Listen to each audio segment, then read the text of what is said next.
Assalamualaikum warahmatillahi wabarakatuh. Jumpa lagi pada channel Hadiah Nur. Kali ini kita akan belajar mengenai koordinat kartesius, yaitu materi pada mata pelajaran matematika kelas 8 semester 1. Namun sebelumnya, bagi yang belum subscribe, silahkan subscribe terlebih dahulu. Dan langsung saja kita simak penjelasan dari materi koordinat kartesius.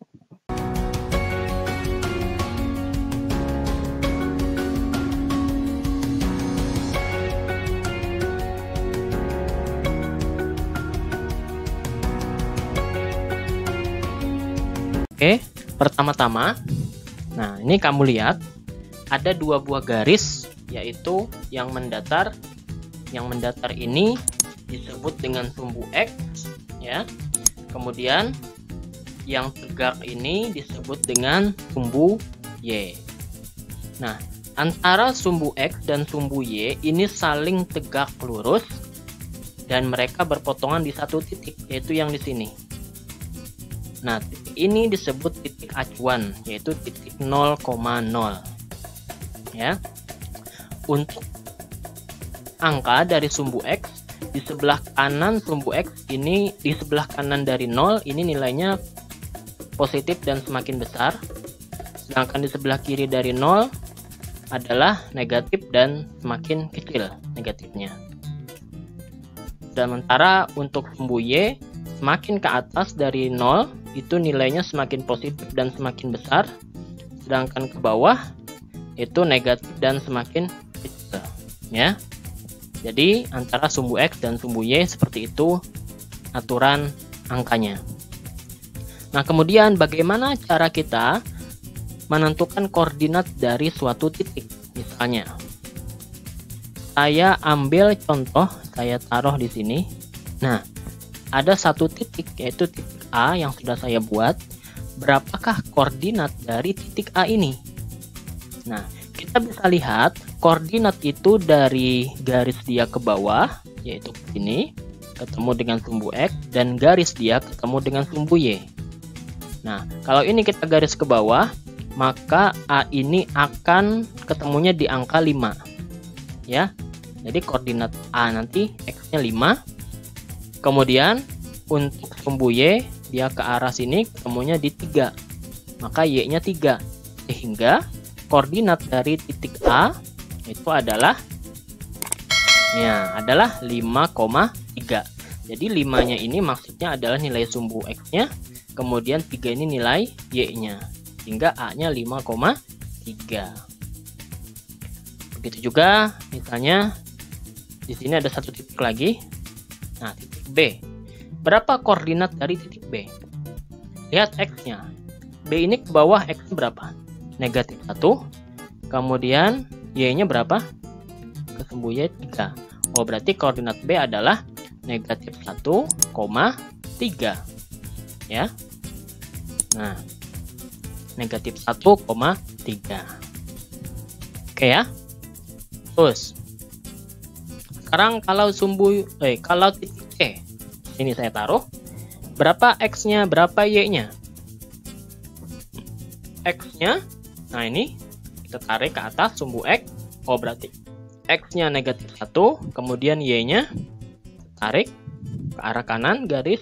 Oh, berarti negatif 2. Sehingga nilai dari C-nya itu adalah negatif 1, ya, negatif 1, negatif 2, ya.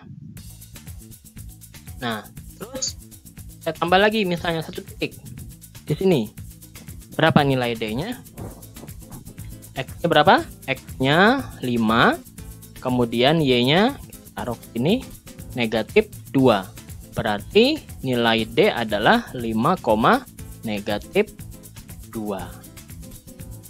Nah, seperti itu ya. Jadi pahami. Nah, sekarang kalau misalnya kita menentukan posisinya dari titik acuan. Misalnya, saya menjadikan titik A ini sebagai titik acuan. Maka saya akan menentukan titik B terhadap titik A. Posisi titik B terhadap titik A adalah B ini berapa, kita lihat berapa petak dia dari A. 3, 4, 5, 6. Oh, berarti 6. Maka B adalah 6 satuan ke kiri dari titik A, ya, dan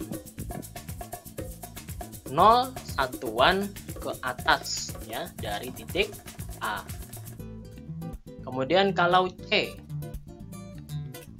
kita lihat C terhadap A terhadap C terhadap A. C terhadap A, C itu berapa satuan ke kiri dari A?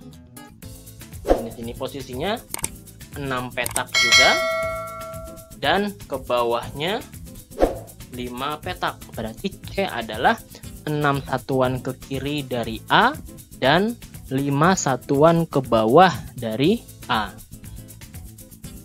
Kalau yang D, ini adalah 5 satuan ke bawah dari A. Ya, seperti itu ya. Nah, sekarang kalau misalnya saya berapakah misalnya tentukan titik di mana koordinatnya adalah 10,4. Nah, di mana 10,4? Berarti X-nya 10. X-nya di sini 10. Ya, Y-nya 4. Berarti naik ke atas 4. 1, 2, 3, 4. Nah, berarti di sini. Nah, ini dapat titiknya. Nah, benar nggak kita lihat? Oh, ternyata benar ya. 10,4 E-nya. Misalnya lagi. Misalnya posisinya adalah negatif 4,4. Nah, di mana? Negatif 4 X-nya, kemudian negatif 4 juga Y-nya. Berarti di sini. Berarti di sini. Apakah betul di sini negatif 4, negatif 4? Nah, iya betul ya. Nah, begitu cara menentukan posisi titik. Kalau kita misalnya diketahui koordinatnya, tapi nggak tahu posisinya di mana, maka kita tentukan dengan melihat sumbu-sumbunya. Nah, sekarang kalau misalnya ada perintah seperti ini, hubungkan keempat titik antara A, B, C, dan D.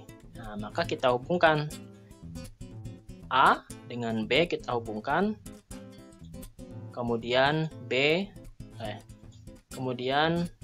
dengan C kita hubungkan, C dengan D kita hubungkan, D dengan A kita hubungkan. Jadinya gambarnya apa? Iya, jadinya adalah persegi panjang. Persegi panjang apa persegi? Persegi panjang. Kenapa? Karena ini panjangnya adalah 6 petak ya. Kemudian lebarnya adalah 5. Ini 5 aja nih. Seandainya ini 6, ini 6, maka disebut persegi. Tapi karena ini nggak sama, ini 6, ini 5, maka disebut persegi panjang. Oke, jadi kalau kita hubungkan, maka gambarnya adalah persegi panjang. Oke, semoga bisa dipahami dan bermanfaat. Selamat belajar. Assalamualaikum warahmatullahi wabarakatuh.